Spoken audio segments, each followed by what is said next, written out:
بسم اللہ الرحمن الرحیم۔ محترم ناظرین، السلام علیکم۔ حضرت زکریا بن برقیہ علیہ السلام بنی اسرائیل کے پیغمبروں میں سے ہیں۔ قرآن میں آپ کا اسم مبارک 3 صورتوں میں 7 مرتبہ آیا ہے۔ آپ کا سلسلہ نسب حضرت داؤد علیہ السلام سے جا ملتا ہے۔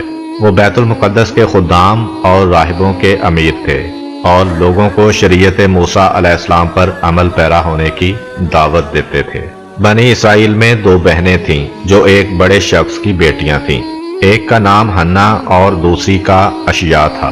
جناب زکریا علیہ السلام نے اشیا کا رشتہ مانگا اور عمران جو کہ بنی اسرائیل کے ایک عظیم شخص اور راہب تھے، جبکہ بعض روایات کے مطابق وہ پیغمبر تھے، نے حنا کا رشتہ مانگا۔ آخرکار اشیا حضرت زکریا اور حنا جناب عمران کی زوجہ بن گئیں۔ اس اعتبار سے بنی اسرائیل کی یہ دونوں عظیم شخصیتیں ایک دوسرے کی ہم زلف بن گئیں۔ اس طرح ان دونوں کے درمیان منصبی رابطے کے علاوہ رشتہ داری بھی ہو گئی۔ جناب عمران اور حنا کی ازدواجی زندگی کو کئی سال گزر گئے، لیکن ان کے ہاں کوئی اولاد نہ ہوئی، جبکہ دوسری عورتوں کے مانند حنا کے دل میں صاحب اولاد ہونے کی بہت آرزو تھی۔ جب وہ کسی بچے کو دیکھتی تو ان کے اندر بچہ لینے کی تڑپ میں اور اضافہ ہو جاتا۔ یوں ہی شب و روز گزرتے رہے۔ ایک دن وہ درخت کے نیچے بیٹھی ہوئی تھیں کہ انہوں نے ایک پرندے کو دیکھا جو اپنے بچے کو غذا دے رہا تھا۔ پرندے کی یہ مادرانہ محبت دیکھ کر ان کے دل میں صاحب فرزند ہونے کے عشق کی آگ بھڑک اٹھی۔ انہوں نے خدا کی بارگاہ میں خلوص دل سے صاحب فرزند ہونے کی دعا کی۔ ان کی دعا کو زیادہ عرصہ نہیں گزرا تھا کہ ان کی دعا مستجاب ہوئی اور انہیں حمل ہو گیا۔ بعض روایات کے مطابق یہ ہے کہ خدا کی طرف سے جناب عمران پر وحی نازل ہوئی کہ خداوند متعال آپ کو ایک ایسا بابرکت بیٹا عطا کرے گا جو لا علاج لوگوں کو شفا دے گا اور حکم خدا سے مردوں کو زندہ کرے گا۔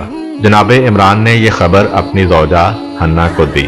جب حنا حاملہ ہوئی تو انہوں نے تصور کیا کہ میرے شکم میں وہی بچہ ہے، لیکن انہیں یہ معلوم نہیں تھا کہ جس کی خدا نے عمران کو بشارت دی ہے وہ عمران کا نواسا ہے، یعنی عیسیٰ بن مریم، اور حنا ان کی والدہ مریم کی والدہ بننے والی ہیں۔